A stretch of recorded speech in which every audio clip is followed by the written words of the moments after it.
Hello aspirants. In this video, we are going to talk about the fundamental rights which are mentioned in our part 3 article 12 to 35 of our constitution. आज की video में हम specifically article 12 जो कि बात करता है state के बारे में, आर्टिकल 13 जो हमारे जुडिशियल रिव्यू के बारे में बात करता है and what is the basic structure of the constitution, basic structure doctrine के बारे में बात करेंगे। आइए विदाउट फर्दर डिले हम वन बाय वन अपने टॉपिक को डिस्कस करते हैं। पहला चीज है जो फंडामेंटल राइट्स। तो फंडामेंटल राइट्स जो है कि ब्रीफली हम देख लेते हैं हमारे कॉन्स्टिट्यूशन में क्या है। फंडामेंटल राइट पार्ट 3 में मेंशन है आर्टिकल 12 टू 35 जो कि डिस्क्राइब एज है Magna carta of India and ये जो है कि बिल ऑफ राइट्स ऑफ जो है कि यूएसए से लिया गया था, जो प्रमोट करता है हमारी पॉलिटिकल डेमोक्रेसी को। और ओरिजिनली हमारे पास क्या थे, 7 फंडामेंटल राइट्स थे और प्रेजेंटली 6 फंडामेंटल राइट है। जो हमारा आर्टिकल 31 में राइट टू प्रॉपर्टी जो था फंडामेंटल राइट, वो जो है कि स्ट्रक डाउन कर दिया गया। कौन से अमेंडमेंट से? 44th अमेंडमेंट से जो है कि उसको जो है कि खत्म कर दिया गया। आइए देख लेते हैं हम एक बार और ब्रीफली जो है कि कौन कौन से फंडामेंटल राइट्स हैं। देखिए 12 और 13 में तो मैंने बता दिया, 12 एंड 13। 12 जो है बात करता है state of definition of state and 13 judicial review and any law consistent with the fundamental rights, इसके बारे में बात करता है। एंड आर्टिकल 14 टू 18 जो राइट टू इक्वलिटी की बात करता है, 19 to 22 freedom, right to freedom की, 23 एंड 24 राइट अगेंस्ट एक्सप्लॉयटेशन की, 25 to 28 freedom of religion and 29 to 30 cultural and educational right and 32 जो है राइट टू कॉन्स्टिट्यूशनल रेमेडीज, जिसको जो है कि heart and soul of the constitution भी कहा जाता है, heart and soul of the constitution. Then article 33 जो कि डील करता है आर्म फोर्सेस और फंडामेंटल राइट से, 34 मार्शियल लॉ और fundamental right, 35 effective certain fundamental rights. ये हमने ब्रीफली देखा है अभी हम इसको जो है कि पर्टिकुलरली आने वाले डिस्कशंस में जो है कि बहुत ही डिटेल मैनर में डिस्कस करेंगे। पर आज के डिस्कशन में हम अभी जानेंगे कि फंडामेंटल राइट्स हैं क्या, हमारे फंडामेंटल राइट्स ये कैसे इवॉल्व हुए, और देन 12 और 13 देखेंगे। तो आइए अपनी डिस्कशन को स्टार्ट करते हैं। इवोल्यूशन ऑफ राइट्स, ये फंडामेंटल राइट्स की बात आई कहाँ से? तो इसके पीछे जो है कि हम हिस्टोरिकल बैकिंग को देखते हैं कि फंडामेंटल राइट्स का ओरिजिन कहाँ से हुआ था। 1215 में Magna carta of Britain, means जो है कि ब्रिटेन में पहली बार जो है कि वहाँ जो किंग जो है कि अपने फ्यूडल लॉर्ड्स जो उनके थे, मीन्स जो जमींदार थे वहाँ के फ्यूडल्स, उनके ऊपर जो है कि कोई भी राइट्स ऐसे इन्फर नहीं करते थे। कभी भी मन आता था उनकी लैंड्स ले लेते थे, कोई भी चीजें टैक्स बढ़ा दे रहे हैं उनके ऊपर। तो फर्स्ट टाइम इन 1215 फ्यूडल्स जो है परेशान होके उन्होंने किंग से पहली बार जो है कि अपने इनएलिएबल राइट्स की बात की। मीन्स जो है कि उन्हें जो है कि एक फंडामेंटल राइट्स, मीन्स जो है कि सारे ह्यूमंस को और सारी सिविल सोसाइटी को, मीन्स सोसाइटी को, सिविलियंस को जो है कि एक राइट्स प्रोवाइड होने चाहिए कि उनकी प्रॉपर्टी ऐसे नहीं ली जाएगी, बिना बात के कोई ज्यादा टैक्स नहीं लगाया जाएगा। देन इन 1628 में petition of the rights Britain में लाया गया जो है कि specific individual protection against the state, means specific individual के राइट्स की बात हुई। देन 1680 में बिल ऑफ राइट्स ब्रिटेन, जो एक्ट ऑफ पार्लियामेंट था, मतलब पहली बार रिटर्न फॉर्म में जो है कि बिल के फॉर्म में पहली बार जो है रिटर्न फॉर्म में पार्लियामेंट में सर्टेन बेसिक राइट्स दिए थे सिविलियंस को। देन 1789 में declaration of the rights of man and citizen in France, और 1719 में जैसा कि हम जानते हैं फ्रेंच रेवोल्यूशन हुआ था, जिसने जो है कि लिबर्टी, इक्वालिटी एंड फ्रेटर्निटी की बात की थी, फ्रेटर्निटी की। तो यहाँ पे जो है कि 1789 में डिक्लेरेशन ऑफ राइट हुआ था फ्रेंच रेवोल्यूशन की वजह से, अब ये हमने देख लिया। देन 1791 में बिल ऑफ राइट्स, मींस यहाँ पे जो है पहली बार एक बकायदा डॉक्यूमेंट आया था जो फंडामेंटल राइट्स के बारे में बात करता है, और अमेरिकन कॉन्स्टिट्यूशन में पहली बार जो है first time in the world to have a written set of the rights. और यहीं से हमारे कॉन्स्टिट्यूशन ने इंस्पायर होके अपने कॉन्स्टिट्यूशन के पार्ट 3 में फंडामेंटल राइट्स के प्रोविजन को रखा है। आइए देखते हैं हम what are the different type of rights, मतलब राइट्स के डिफरेंट टाइप क्या है, कि नेचुरल राइट क्या होते हैं, ह्यूमन राइट क्या होते हैं, कॉन्स्टिट्यूशनल राइट्स क्या है, स्टैट्यूटरी राइट्स क्या है, फंडामेंटल राइट्स क्या है। One by one. Natural rights जो है कि जो वर्ड से ही हम जो है कि ड्राइव कर सकते हैं। नेचुरल मीन्स जो है कि नेचर और गॉड के द्वारा दिए गए राइट्स हो, इंस्टेड ऑफ किसी रूलर और सोसाइटी। जैसे एग्जाम्पल में हम देखें तो right to preserve life was considered as a natural right, मतलब हमें जीने का जो अधिकार है, हमें अपनी लाइफ को बचाए रखने का अधिकार है वो नेचुरल राइट है, क्योंकि हम एक जानते हैं कि लिविंग एंड डेथ जो है, लिविंग एंड डेथ वो एक नेचुरल फिनोमिना है, ये कोई आर्टिफिशियली इसमें कुछ नहीं कर सकते हम लोग। देन ह्यूमन राइट्स मतलब कि स्पेसिफिकली अगर हम बात करें तो rights available simply to because we are human, मतलब हमारे ह्यूमन होने की वजह से, मतलब मनुष्य होने की वजह से जो हमें राइट्स मिले उनको जो है ह्यूमन राइट्स कह सकते हैं। यहाँ आप एग्जांपल ले तो जैसे सबको डिग्निटी का मीन्स सबके पास एक डिग्निफाइड लाइफ हो, ये राइट जो है कहे तो वो है कि ह्यूमन राइट है। देन कॉन्स्टिट्यूशनल राइट मीन्स जो है कि कॉन्स्टिट्यूशन में जो राइट्स हो उसको कॉन्स्टिट्यूशनल राइट कह सकते हैं। जैसे मान लीजिए हमारे कॉन्स्टिट्यूशन में आर्टिकल 326 है, वो हमारे कॉन्स्टिट्यूशनल राइट है। जैसे फंडामेंटल राइट्स जैसे राइट टू इक्वालिटी 14 के अंदर या राइट अगेंस्ट डिस्क्रिमिनेशन 15 के अंदर, ये सब फंडामेंटल राइट है। But other than fundamental right कोई भी कॉन्स्टिट्यूशन में राइट मेंशन हो तो उसको कॉन्स्टिट्यूशनल राइट कहते हैं। जैसे हमारे आर्टिकल 326 में है कि मैच्योरिटी एज मतलब 18 के बाद हमें राइट टू वोट मिलेगा। देन जो है स्टैट्यूटरी राइट्स मीन्स कोई भी राइट जो है कि हमें जो है कि किसी स्टैट्यूट के द्वारा मतलब लॉ के द्वारा जो है कि मिले तो उसे स्टैट्यूटरी राइट कहते हैं। जैसे मनरेगा जो है कि एक्ट करता है, मनरेगा जो है कि एम्प्लॉयमेंट गारंटी की एक्ट करता है, तो ये स्टैट्यूट राइट है, मतलब ये स्टैट्यूटरी राइट है, मतलब लॉ के द्वारा दिया गया है। Then fundamental rights means they are essential for the round development of the individual, means ये जो है कि एक इंडिविजुअल के ओवरऑल डेवलपमेंट के लिए और किसी कॉन्स्टिट्यूशन में जो है कि इसका जो है कि ये एसेंशियल फीचर होता है। और ये enforceable and justiciable in supreme court होते हैं, मीन्स अगर इसका कोई वायलेशन हो रहा है तो आप सुप्रीम कोर्ट में जा सकते हैं, जो कि आर्टिकल 32 के अंदर कॉन्स्टिट्यूशन रेमेडीज के अंदर सुप्रीम कोर्ट इसको रिव्यू करता है। And supreme court is the protector and guarantor of the fundamental rights. And यही जो है कि सेम प्रोविजन आर्टिकल 226 में हाई कोर्ट में हम जो है कि जा सकते हैं। और rights are enforce by the writs, जो डिफरेंट टाइप की ब्रिट्स हैं वो आने वाले सेशंस में देखेंगे।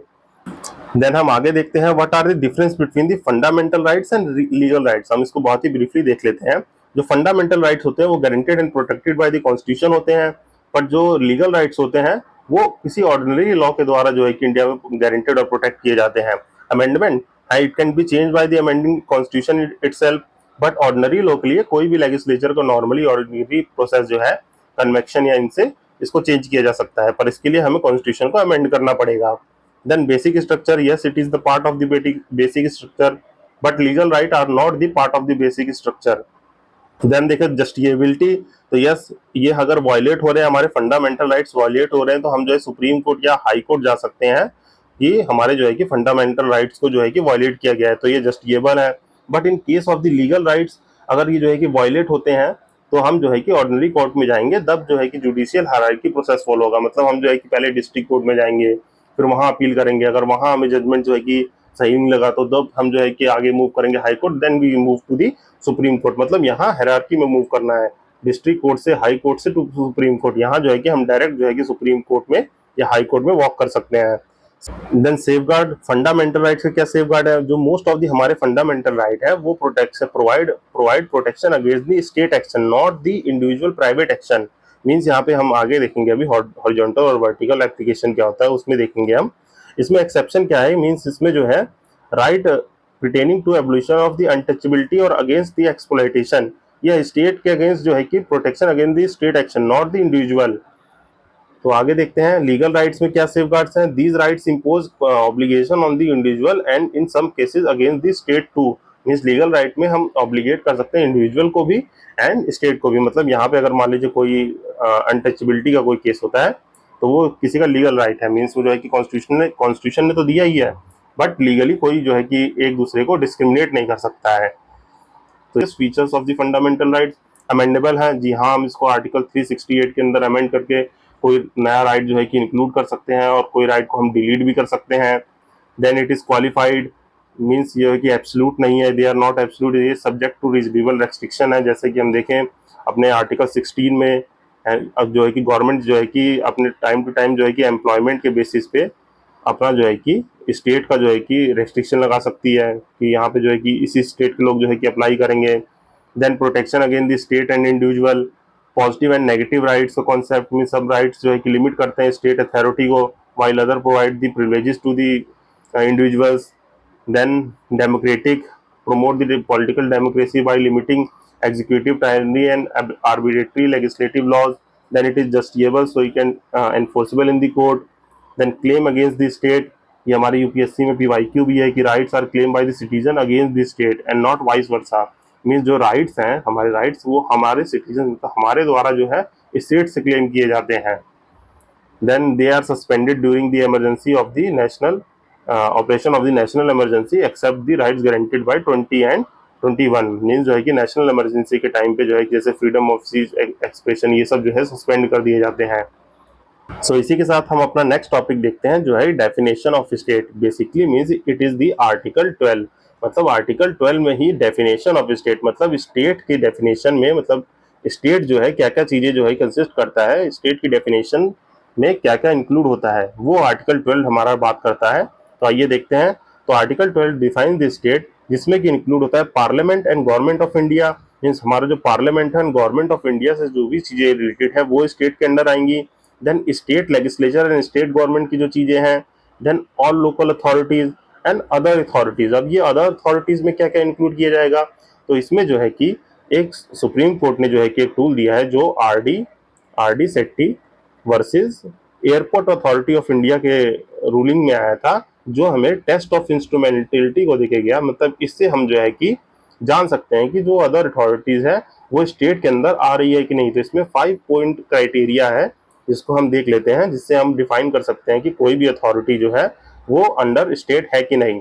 तो पहला है कि स्टेट जो है first thing is that state जो है कि मेन फंडर नहीं होना चाहिए, that state is not the main funder of that institution. Then deep and pervasive control, means जो है कि स्टेट जो है कि वहाँ के एडमिनिस्ट्रेटिव फंक्शन, मीन्स वहाँ के एडमिनिस्ट्रेटिव एंड वहाँ के जो है कि कोई भी लॉ मेकिंग प्रोसेस को जो है कि कंट्रोल ना कर रहा हो। Then functional character, means functional character उसका गवर्नमेंटल होगा तभी वो स्टेट के अंदर आएगा, मतलब प्राइवेट होगा तो वो मे भी स्टेट के डेफिनेशन के अंदर ना आए। जैसे अपना जो है कि बीसीसीआई है वो स्टेट के अंदर नहीं आता है।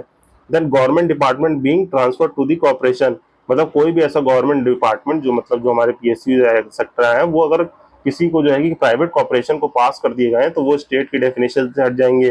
देन मोनोपोली स्टेटस कंफर्म्ड और प्रोटेक्टेड बाय द स्टेट, फिर ऐसा भी कोई इंस्टीट्यूशन जिसमें मोनोपोली स्टेटस हो और कंफर्म मोनोपोली स्टेटस कंफर्म्ड हो गया हो एंड जो है कि प्रोटेक्टेड बाय द स्टेट, तो वो सब चीजें जो है अदर अथॉरिटीज के अंदर आएंगे। मतलब वो चीजें जो इस क्राइटेरिया को पास करता है तभी जो है कि स्टेट जो है डेफिनेशन ऑफ स्टेट के अंदर आएगा।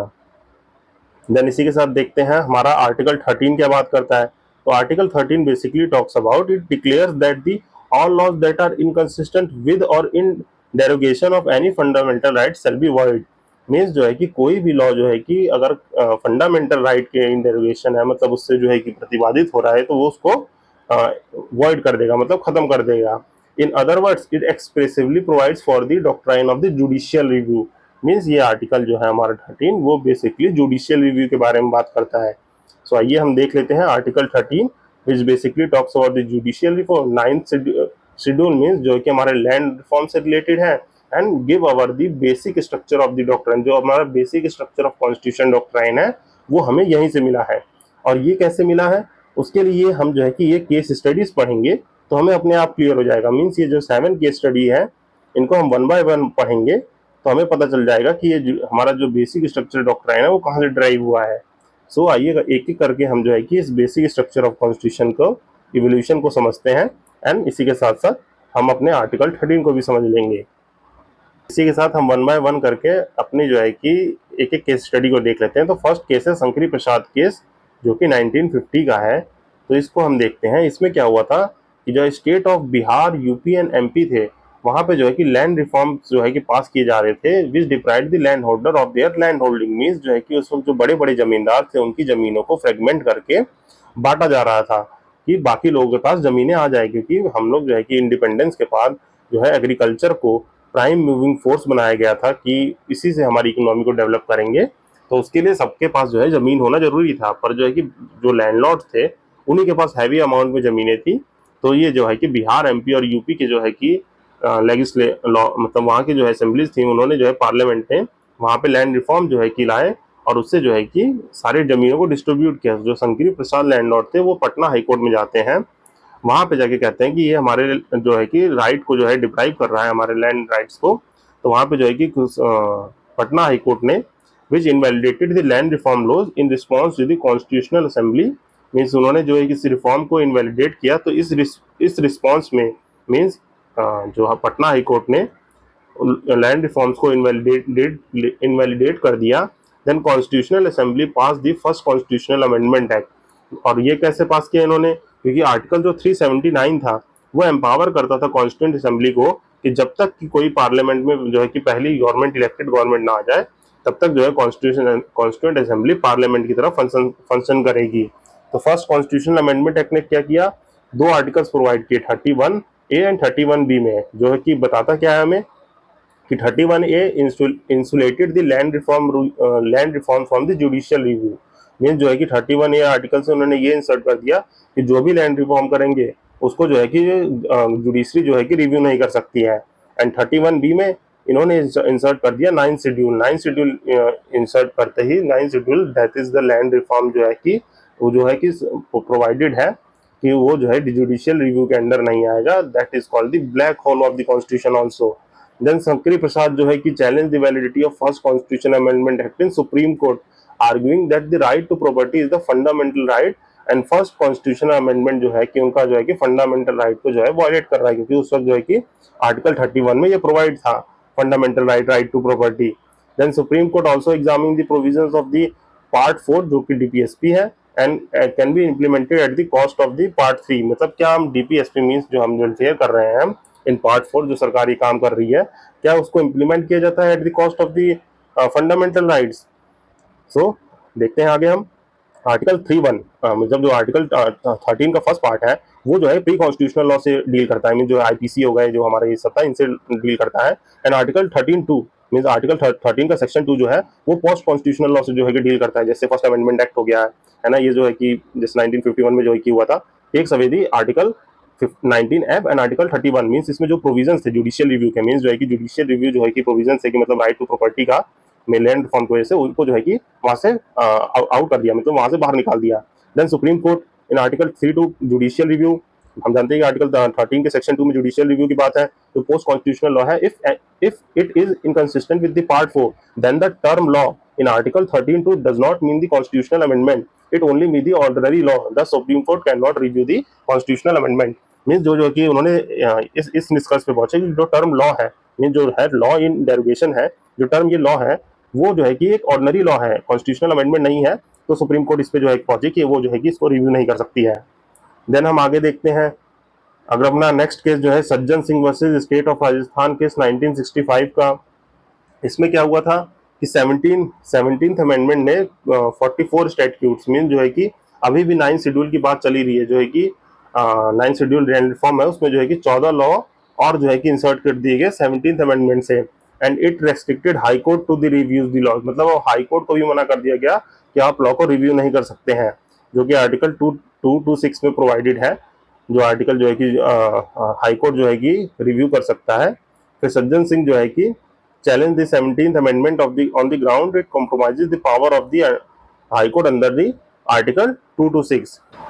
Then in the supreme court एक 5 जजेस बेंच बैठता है इसको चेक करने के लिए, जो हेल्ड करता है that the fifth and substance of the 17th amendment act is land reform and any adverse impact on the power of the high court is not is only incidental. Means जो है कि इन 5 bench committee ने ये कहा कि जो भी मतलब ये 17th अमेंडमेंट एक्ट है उससे जो लॉज इम्प्लीमेंट हुए मतलब लॉज इनकॉर्पोरेट हुए हैं 9 शेड्यूल में, वो जो है कि पिथ इन सब्सटेंस ऑफ द 17 मीन जो है कि पिथ इन सब्सटेंस मतलब जो मैटर है 17th अमेंडमेंट का वो लैंड रिफॉर्म में, वो एक एडवर्स इम्पैक्ट है on the power of high court. ये इंसिडेंटल है, मींस ये परमानेंट मतलब ये इंसिडेंटल है कि आपकी पावर को जुडिशियल रिव्यू को वहां पे रोका जा रहा है।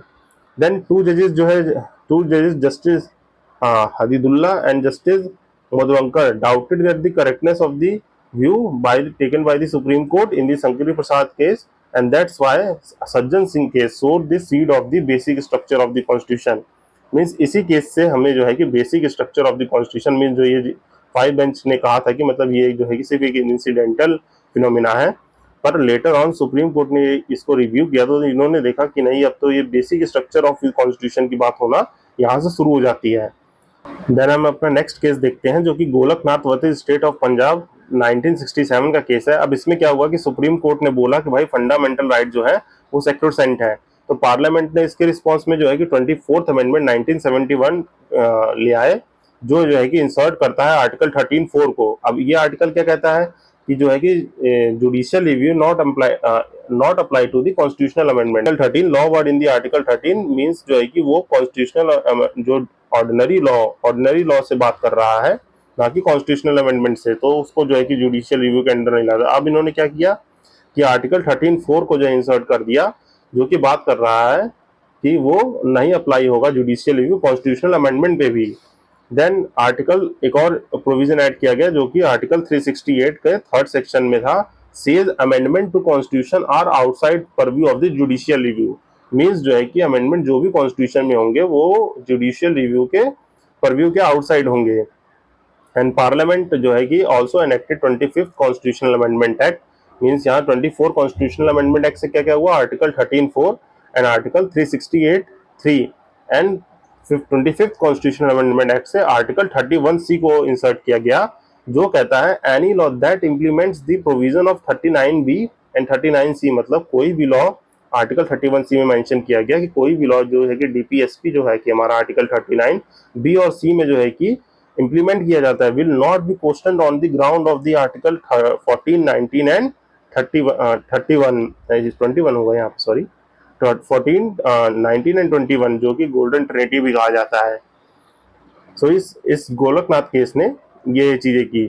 अब फिर आगे देखते हैं कि क्या हुआ Kesavananda Bharati case and versus state of Kerala 1973 की केस में। और ये केस तो हमने सबने जाना होगा, क्योंकि अभी सज्जन सिंह केस ने जो है बेसिक स्ट्रक्चर के जो है कि seats of basic structure start कर दिया था। अब यहाँ से जो है कि अब जुडिशरी और एक्टिव हो गई थी।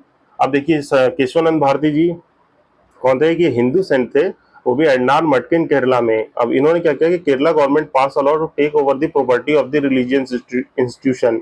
मींस वहाँ के जो है कि जिनका जो भी इंस्टीट्यूशन मतलब रिलीजियस प्लेस था, उनको जो है कि टेक ओवर करने के लिए उनकी प्रॉपर्टी को। तो Kesavananda Bharati lost their land and through the 29th amendment act law reform, और जो है कि 9 शेड्यूल में तो केशवानंद भारती जो है कि अप्रोच करते हैं सुप्रीम कोर्ट में एंड चैलेंज करते हैं 24, 25th और 29th अमेंडमेंट एक्ट को। वो जो है कि चैलेंज करते हैं। Then supreme court and the Kesavananda Bharati case held that 24, 25, 29 amendment are valid except for the clause that restrict the judicial review. Means ये अमेंडमेंट जो किए थे लैंड रिफॉर्म्स को अपने मतलब होल्डिंग में लेने में, वो तो वैलिड कर दिए, पर उन्हें कहा कि ये जो क्लॉज है जुडिशियल रिव्यू से रेस्ट्रिक्ट करना, ये जो है कि मतलब वो है, ये क्लॉज जो है कि सही नहीं है, इट इज नॉट वैलिड। तो it nullified the Golaknath judgement.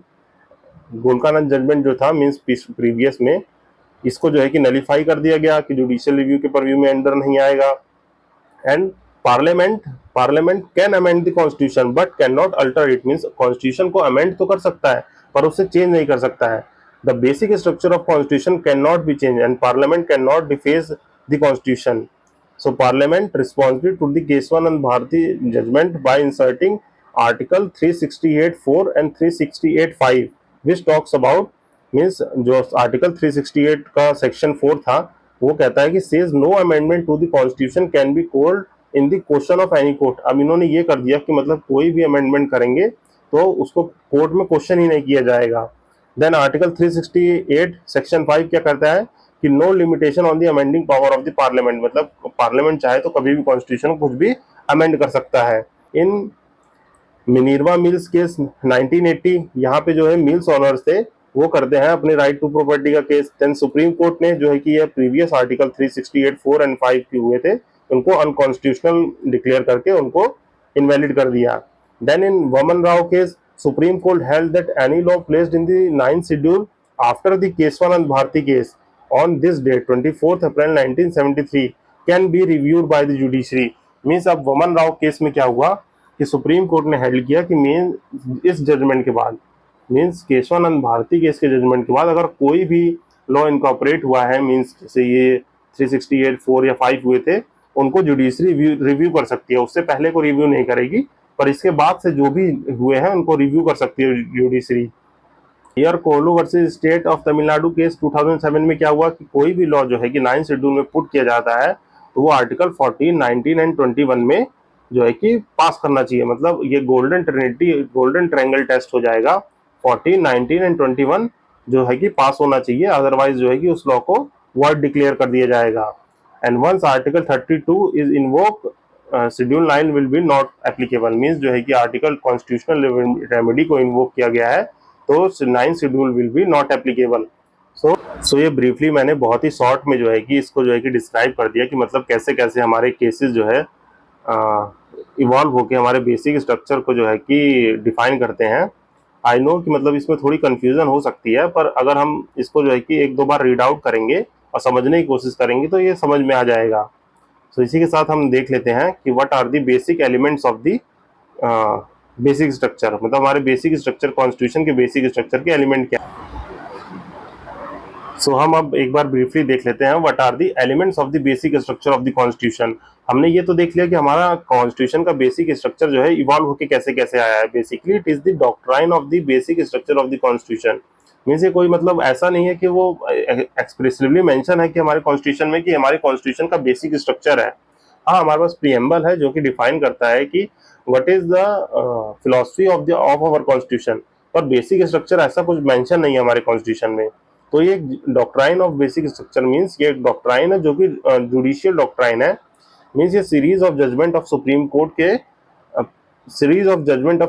के साथ साथ आया है। मीन्स जो हमारे पार्लियामेंट के अमेंडिंग पावर को देखते हुए जो सुप्रीम कोर्ट ने जैसे जैसे जजमेंट दिए, जो कि हमने ऊपर अपने 7 केसेस में देखा, तो उसको बेसिस पे डिफाइन करते हुए सुप्रीम कोर्ट ने ये डॉक्ट्राइन बना दिया कि this is called the basic structure of the constitution. So आइए हम इसकी जो है कि एलिमेंट देख लेते हैं। What are the various element of the basic structure of the constitution. Means ये सुप्रीमेसी ऑफ कॉन्स्टिट्यूशन को मेंटेन रखेगा। अपना जो sovereign democratic republic nature of the Indian polity है ये बेसिक डॉक्ट्राइन में है। Then secular character of the constitution, separation of power between the legislature, executive and judiciary, federal character of the constitution, unity and integrity of the nation, welfare state जो कि socio economic justice है, judicial review जिसके ऊपर बहुत सारी controversy हमने देखा कि कैसे कैसे पार्लियामेंट अपने अमेंडिंग पावर से जो है कि जुडिशियल रिव्यू को ही जो है कि जो आर्टिकल्स जो इंसर्ट कर रहा था उसको जो है कि आउटसाइड पर व्यू कर दे रहा था। देन इसको जो है कि freedom and dignity of the individual, then parliamentary system, rule of law and harmony and the balance between the fundamental right and DPSP. Means ऐसा नहीं है कि directive state principle of the state policy को apply करने के लिए आप जो है फंडामेंटल राइट से ही जो है कि छेड़खानी करें। Then principle of equality, free and fair election, independence of judiciary, limited power of the parliament to amend the constitution, then effective access to the justice and principal and underlying fundamental rights, then power of the Supreme Court under Article 32, 136, 141 and 142 which talks about the complete justice, then power of the High Court under Article 226 and 227. So these are the basic elements of the basic structure of the constitution. ये हमारे basic element है, मतलब element of the basic structure of the Indian constitution. So इसी के साथ हम अपने discussion को एंड करते हैं। और ये लॉज जो है कि आप एक बार जो है कि ओवरव्यू कर लेंगे तो ये धीरे धीरे समझ में आ जाएंगे, क्योंकि इसमें बहुत सारी चीजें हैं जो हमें कंफ्यूजिंग करती हैं। I hope I make it clear to you and आप मेरा कंटेंट जो है कि पसंद कर रहे होंगे। इसी के साथ हम आज के डिस्कशन को एंड करते हैं। जो है कि आज के डिस्कशन का हम एंड करते हैं, फिर आने वाले फर्दर सेशंस में हम जो है कि अपने अदर फंडामेंटल राइट्स को पढ़ेंगे। Till then signing off, happy learning, this side Ashish Bhaskar.